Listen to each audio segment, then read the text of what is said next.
सन्मानाची सुरुवात बुवानी केली आहे. बरोबर 7 मात्रा सुंदर आणि त्यांची पकवाज सन्मानाने दत्ता गोसावी म्हणजे काय प्रश्नच नाही. ऑलराऊंडर माणूस अतिशय सुंदर. या ठिकाणी बघा आमचे परममित्र सन्माननीय श्री चंद्रकांत धुरीबुवा तसेच सन्माननीय बुवा श्री विजय नागरकर दोन्ही आमचे गुरुवर्य गुरुतुल्य लक्ष्मण गुरुबुवा यांचे शिष्य आहेत. बरोबर त्या भजनासाठी आले त्या ठिकाणी एकदा जोरदार त्यांच्या काळात त्याच्यासाठी काळा होऊन जाऊ. धन्यवाद.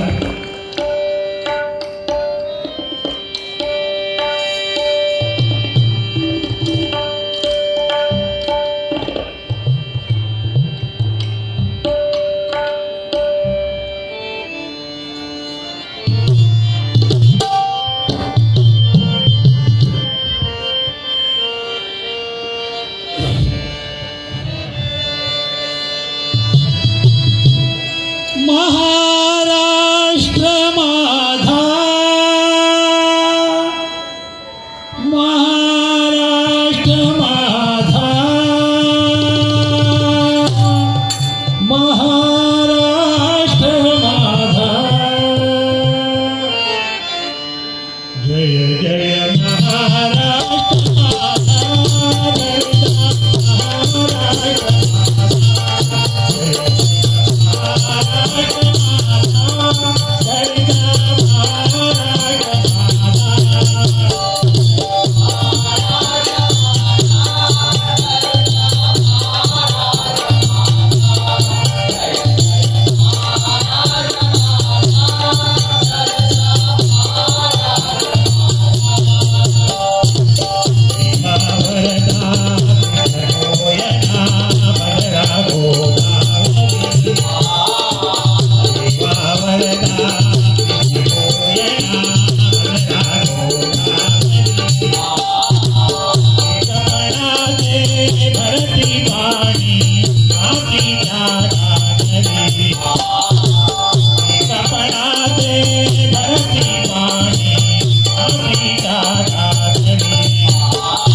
आपण महाराष्ट्रामध्ये राहतो. महाराष्ट्राचा आपल्याला अभिमान पाहिजे. महाराष्ट्र म्हणजे काय हे सुद्धा आपल्याला कळलं पाहिजे. बघा नुसतं जय जय महाराष्ट्र म्हटलं म्हणजे मोठं नाही. महाराष्ट्र कशाला म्हणतात? बुवानं विचारलं तर बुवा सांगणार करा कष्ट खा उष्ट आणि व्हा नष्ट. पण तसं नाही माय बाप. बघा महाराष्ट्र कशाला म्हणतात? बघा माणसानं माणूस जोडून स्वतःचं जीवन करा धष्ट आणि पुष्ट. माणसानं माणूस जोडून स्वतःचं जीवन करा धष्ट आणि पुष्ट. नामदेव रायांच्या ताटातल्या जगाच्या बापाने खाल्लं उष्ट. शून्यातून स्वराज्य निर्माण करण्यासाठी छत्रपती शिवाजी महाराजांना सोसावे लागले कितीतरी कष्ट. पण जीवनामध्ये तुकोबारायांसारख्या गुरूंची सेवा घडली होती उत्कृष्ट. आणि समाज सेवेमध्ये कधीच लागत नाही जात पात आणि काष्ट. कारण या राज्याचंच नाव आहे महाराष्ट्र. महाराष्ट्र महाराष्ट्र. काय समजली बुवा? हा बघा मगाशी सांगितलं बुवानी रामनामाचं महत्व. रामाचं महत्व सांगितलं. खरंय, मी सांगितलं त्याला तोडीस तोड दिली. पण बघा, रावण जीवनामध्ये आपलीच माणसं आपल्या जवळ असणं गरजेचं आहे. बोला, मी लक्षात ठेवायचं. हो, इकडे बघा, अब हमारा बारी आहे. आली रे आली, आता माझी बारी आली. जीवनामध्ये आपलीच माणसं आपल्या जवळ असणं गरजेचं आहे. बघा, लंकाधीश रावण सर्वात मोठा शिवभक्त होता. रावणाजवळ सोन्याची लंका होती. रावणासारखं सैन्य कुणाजवळ नव्हतं. तरी पण त्या रावणाला मरावं लागलं आणि मरता मरता रावण शेवटच्या घडीमध्ये होता. आणि प्रभू रामचंद्राला म्हणतो, अरे मी तर पंडित होतो, मी विद्वान होतो, मी शिवभक्त होतो, मी तर शनीला पायाखाली गाडला होता. तरी पण अरे तू वनवासी होता, तू तर वानरांना घेऊन लढलास, तू तर माकडाला घेऊन लढलास, तरी पण तू जिंकलास. बुवा, प्रभू रामचंद्राला रावण सांगतोय तरी पण तू जिंकलास. तेव्हा प्रभू रामचंद्र काय म्हणताय, हे रावणा, या युद्धामध्ये मी एवढ्याच कारणासमोर जिंकलो कारण तुझा भाऊ तुझ्या सोबत नव्हता.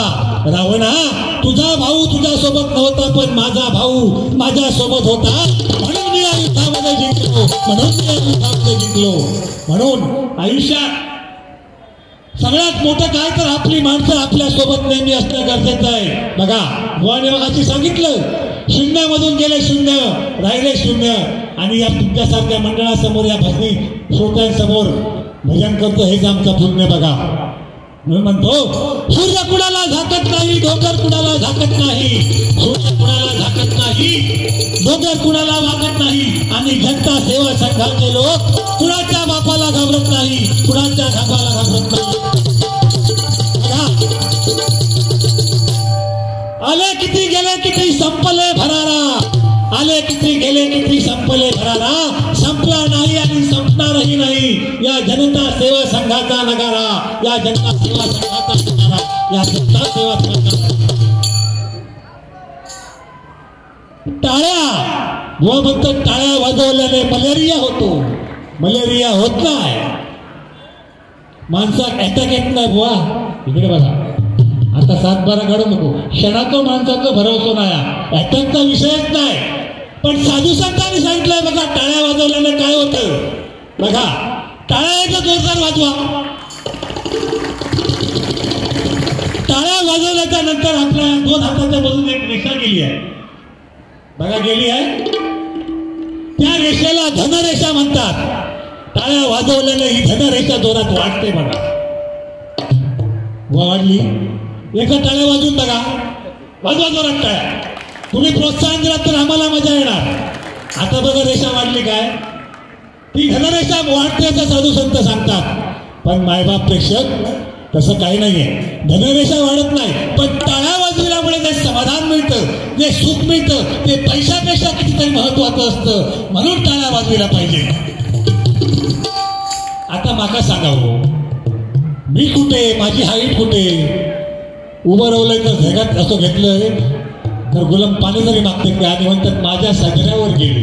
अरे ह्याच्या सगळ्यात तुमच्यासारखे 4 झाकून ठेवली. माणूस केवढं बघा. पण नवीनच आता समजू नको, असू दे तो.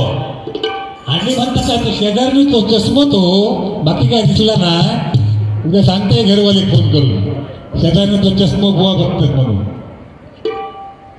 याच बुवा मग खटकला तुमचा काय. जय भवानी, छत्रपती शिवाजी महाराज की जय भवानी. ह्या माणसानं काय सांगलं, खावा फणसाची भाजी. ह्या योग्य वाटतं काय हो शिवाजी महाराजांच्या नावासमोर? असा बुवा कधी परत सांगू नको. काय समजली? असं बरोबर नाही. बरं, अजून एक सांगितल्याने काय म्हणतात, शाळेत बाई म्हणतात तुमचा जन्म कधी झालो, तर माझा जन्म म्हणतात रविवारी. रविवारचा जन्म होऊ शकत नाही, रविवारची सुट्टी. असाच झाला. कारण काय बोलला, डबल बारी 2020 म्हणजे थोडीच तोड पाहिजे. समोरचे बुवा काय बोलतात त्याच्यावरतीच बोलायचं. असं झालं. एकदा इंटरव्ह्यूला गेलो बुवा, आणि त्यावेळी, आता इंटरव्ह्यू ऑनलाईनच होतात सगळे, घरात बसायलाच सगळा काय कामं घरात बसून बघा, इंटरव्ह्यू पण घरात बसून द्या, बरोबर नाही? सगळं घरात. पण आमच्या वेळेला इंटरव्ह्यू होते म्हणून गेलो. मी पहिला गेलो एकदम तयारी करून इंटरव्ह्यूला गेलो. आणि मला त्यांनी प्रश्न विचारला, आपल्या भारताचे पंतप्रधान कोण?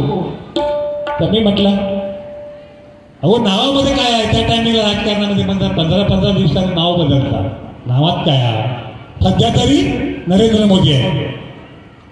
त्याने मला दुसरा प्रश्न विचारला, पृथ्वी गोल आहे का?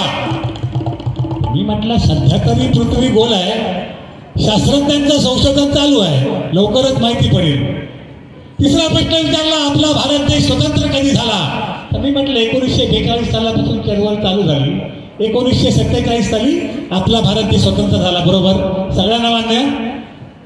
ते मला म्हणाले नाव यू कॅन गो, म्हणजे तुम्ही जाऊ शकता. तुम्ही आपलं आलो बाहेर कधी गुलाम बाहेरच बसलेले, काय बी माझा थांबा खूप झालेली. म्हणतात तुला प्रश्न जाऊ दे, नुसती उत्तरं सांगा. तर मी म्हटलं काय नाव 15 दिवसांनी बदलतं म्हणून सांगायचा.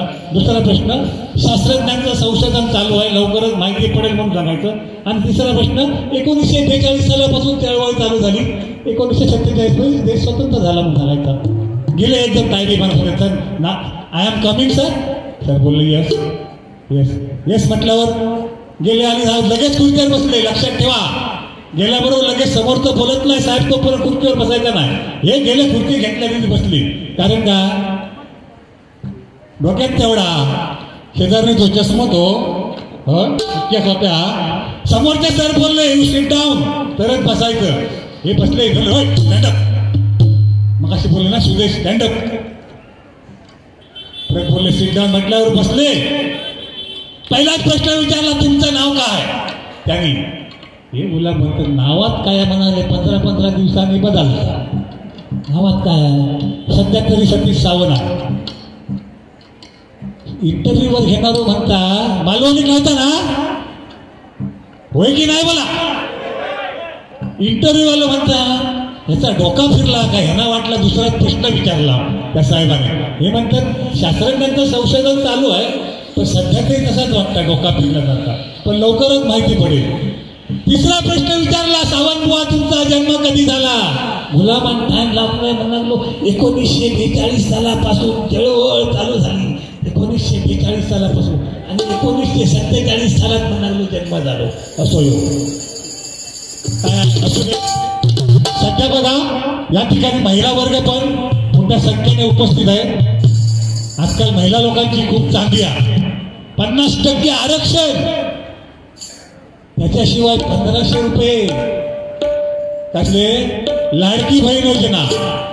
एकदा असंच झाला, माझ्या संक्रांतीच्या दिवशी सासू आणि सून एका उत्सवात गेले संक्रांती, आणि त्या ठिकाणी सून काय बोलते, सासूबाई मी एक उखाणा तयार केलाय, घेऊ?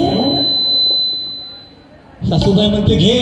तिथे टाइम लावला ना, लगेच म्हणते 8 8 2 16, 8 8 2 16. आमच्या अहोंचं नाव घेते, आमच्या अहोंचं नाव घेते. सासूबाईंचा माझ्या 1500 वरच डोळा.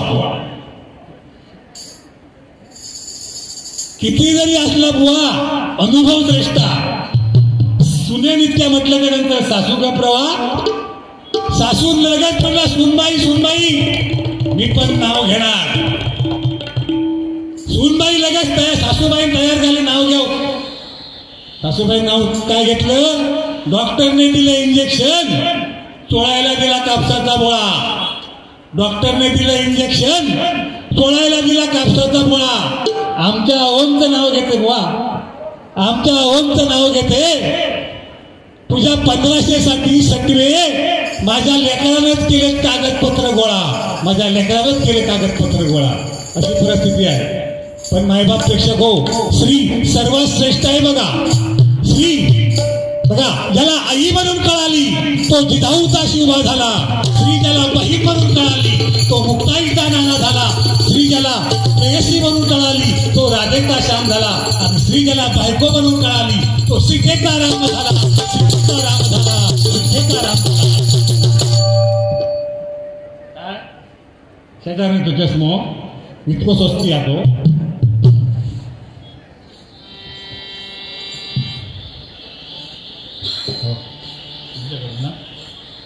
पंडित कोकणे साहेब यांच्याकडून 200 रुपयाचा प्रदर्शक आला. धन्यवाद धन्यवाद धन्यवाद.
परममित्र बुवा चंद्रकांत धुरी यांच्याकडून आमचे डॅडी कैलासवासी कोकण कलाभूषण चंद्रकांत कदम बुवा यांच्या स्मरणार्थ 500 रुपयाचं प्रपोजल आलंय.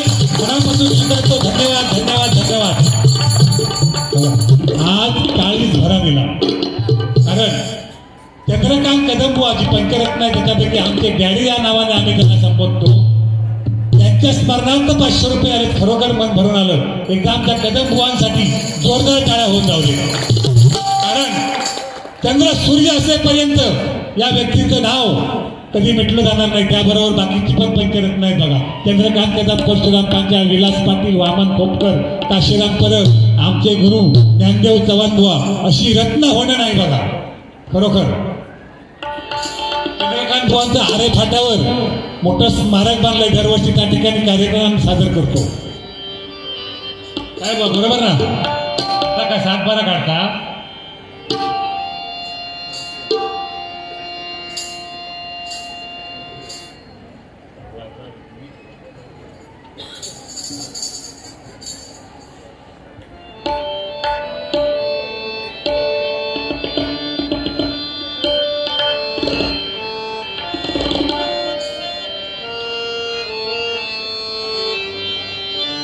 महाराष्ट्रामध्ये निसर्गरम्य सुंदर ते कोकण. महाराष्ट्रामध्ये निसर्गरम्य सुंदर ते कोकण. त्या कोकणात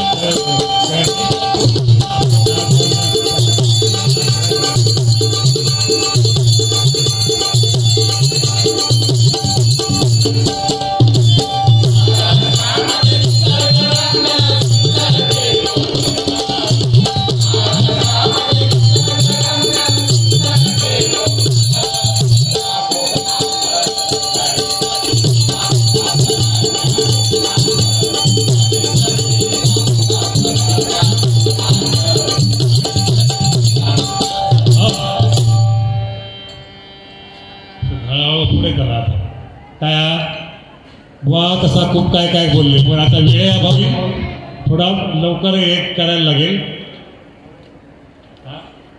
अभंग जाता काय बघा हे गवळण